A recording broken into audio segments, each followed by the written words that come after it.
Hola a todos, yo soy la ingeniera Neira Aguilera de la Cátedra de Probabilidad Estadística de la FIUNA. En este video vamos a desarrollar estadística descriptiva, medidas de dispersión.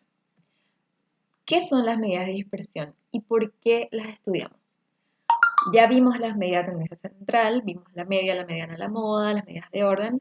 Y nos puede ocurrir que tenemos dos distribuciones de frecuencias que tengan la misma media, pero distintos grados de dispersión. O sea, no son la misma distribución, no tienen la misma forma. Y en ese caso, con solamente tener la media, esa medida de tendencia central, no podemos comprender totalmente cómo se comporta la distribución. Tenemos, por ejemplo, esta distribución con su media.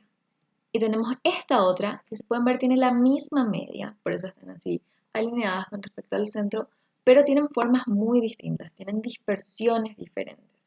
En el caso de la curva anaranjada podemos ver cómo hay una gran frecuencia allí alrededor del centro, se acumulan todos los valores ahí, entonces la distribución no está tan dispersa. Pero en la curva negra vemos cómo hay menor frecuencia en el centro, tenemos grandes frecuencias en los valores cercanos, pero tampoco tan cercanos, tiene esta forma un poco más chatita, es una distribución distinta, está más dispersa que la curva anaranjada. También nos puede pasar que tenemos distribuciones que tienen distintas medias pero tienen el mismo grado de dispersión. Podemos ver aquí, tenemos esta primera curva con su media, tenemos otra que tiene una forma muy parecida, tiene el mismo grado de dispersión con respecto al centro, pero como podemos ver están desplazadas en el eje X, en la recta numérica, porque tienen medias distintas. Entonces son dos valores que se complementan, las medidas de tendencia central y las medidas de dispersión para darnos toda la información disponible que hay sobre esta distribución de frecuencias que estamos estudiando. La primera medida de dispersión es el rango, la amplitud o recorrido, se le denota con R. Ya habíamos hablado del rango anteriormente, el rango, si ordenamos de menor a mayor todos nuestros datos, tomamos el primero que es el menor, tomamos el mayor que es el último, y restamos ambos, vamos a tener qué tan dispersa está todo nuestro conjunto de datos. Tenemos una medida absoluta de dispersión y es la máxima dispersión que tiene nuestro conjunto de datos. Como ventajas, el rango, podemos decir que es fácil de calcular, ahora tomamos solamente los dos valores extremos, nos muestra cuál es la máxima dispersión, pero entre sus desventajas tenemos que no es una medida con respecto al eje central, es una medida que solo emplea dos valores, entonces esta medida va a ser absoluta siempre, no va a tener en cuenta la información que está en el centro y también nos va a pasar que no se puede calcular si tenemos un límite de clase abierto. Otra medida de dispersión es la desviación media. ¿Cómo calculamos la desviación media? Tenemos, ¿verdad? Todos estos en los puntos son unas 8 observaciones y en la línea anaranjada podemos ver el promedio de ellas. Lo que hacemos es ver cuánto se desvía cada una de nuestras observaciones con respecto al valor promedio. Tomar todas esas n diferencias en valor absoluto. Cada una de las x sub i menos la x promedio. Y lo que hacemos es calcular un promedio de todas esas desviaciones. Esa es la desviación media. Si tenemos una distribución de frecuencias, lo que hacemos es considerar las marcas de clase y la marca de clase menos el promedio y entonces esa marca de clase aparece tantas veces como frecuencia hay en esa clase. Y de ahí obtenemos esta segunda fórmula, donde es la sumatoria de y hasta acá y comenzando con 1 de todas las frecuencias por esa diferencia en valor absoluto sobre E, sobre la sumatoria de todas las frecuencias sobre la cantidad total de observaciones.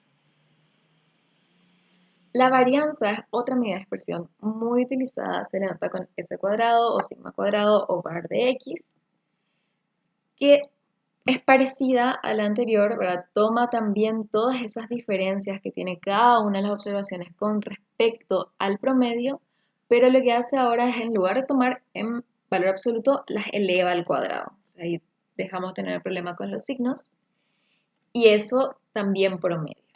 Se hace la sumatoria de los cuadrados de todas esas diferencias sobre la cantidad de observaciones que tenemos. Y nuevamente, si es que tenemos una distribución de frecuencias, lo que hacemos es tomar las marcas de clase y multiplicar cada una de estas diferencias por cuántas observaciones tenemos en cada clase. Entonces es por la cantidad, por la frecuencia en cada una de esas clases. ¿Cuáles son sus ventajas? Compara muy bien la variabilidad de dos o más conjuntos de datos. Calculamos la varianza de todos los conjuntos de datos que tenemos y ahí podemos ver, comparar ellas entre sí. Mientras más pequeña sea la varianza, vamos a tener como más homogéneo el grupo. Si la varianza es muy grande, significa que los datos están muy dispersos con respecto a la medida central. Además, utiliza toda la información disponible, no como el rango que utilizaba solamente los extremos. Entonces, esta es una medida relativa. Depende de la ubicación de cada una de esas x sub i. ¿Qué son las desventajas? No nos da una información inmediata. Si yo solamente tengo un conjunto de datos, calculo la varianza y tengo un valor, ¿qué me dice ese valor? En el momento nada, tengo que tener otro conjunto de datos para comparar ellos entre sí, para poder decir cuál es más disperso que el otro, cuál es menos disperso que el otro. También puede ser difícil de interpretar porque tiene sus unidades elevadas al cuadrado. O sea, yo estoy trabajando con centímetros y la varianza me sale en cuadrado. O sea, ahí medio me puedo confundir. Y podemos utilizar para solucionar eso la desviación típica o desviación estándar, que es S o sigma. Entonces, ¿verdad? Si recién trabajamos con S cuadrado, sigma cuadrado, la desviación típica va a ser la raíz de eso que vimos antes, o sea, la raíz de la varianza. ¿Cuáles son las ventajas de la desviación típica? Como está expresada en las mismas unidades de estudio, ya no es difícil de comprender. Además, utiliza también todas las observaciones en su cálculo y es muy fácil de interpretar. La desviación típica tiene propiedades. ¿Qué propiedades tiene?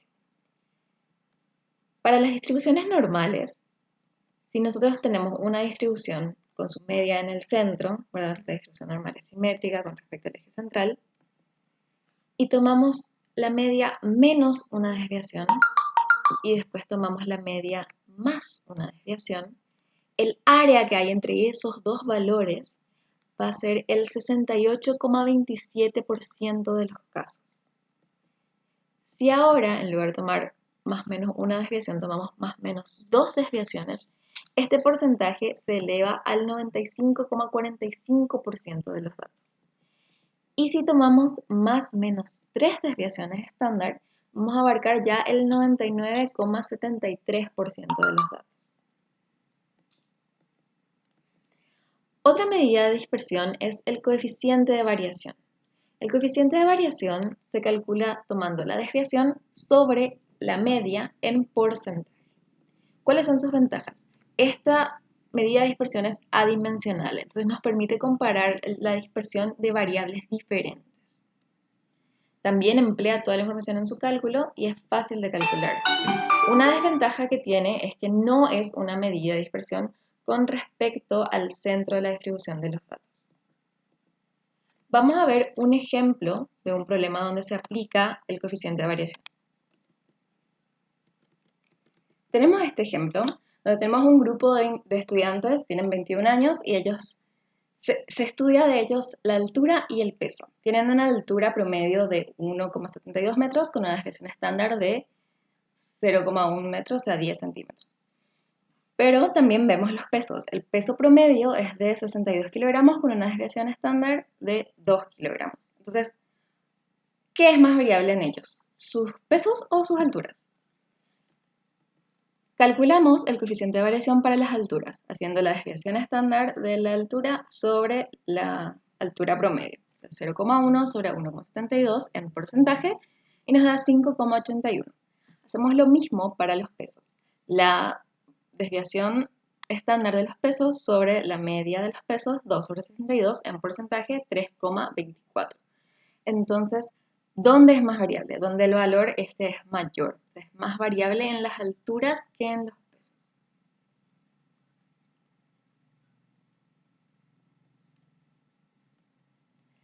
Otra medida de dispersión que se suele utilizar es el rango intercuartil, donde lo que hacemos es ver el rango que hay entre el cuartil 1 y el cuartil 3. Armamos un pequeño intervalo. También se puede utilizar el rango semi-intercuartil, que es la mitad del rango intercuartil.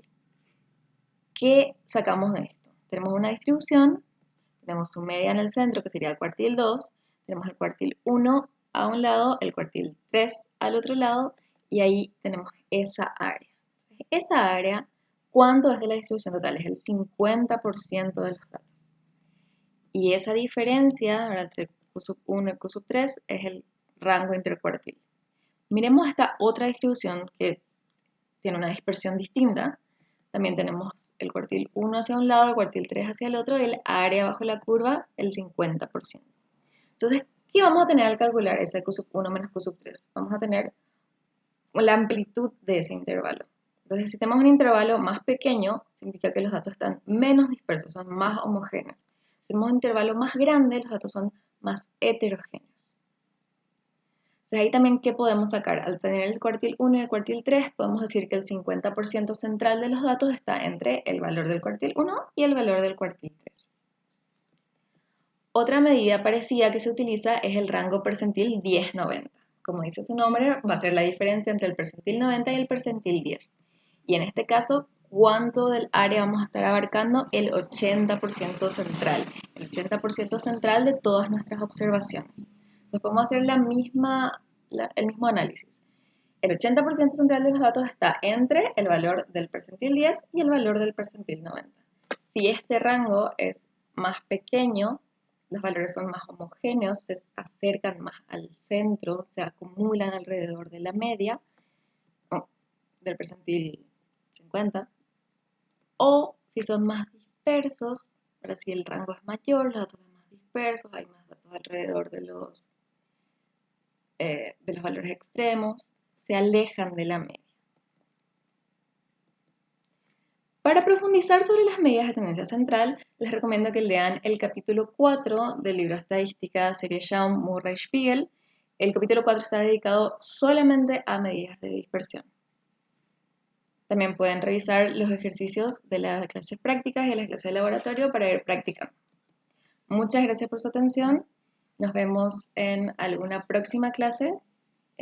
Muchos éxitos con este capítulo que es Estadística Descriptiva.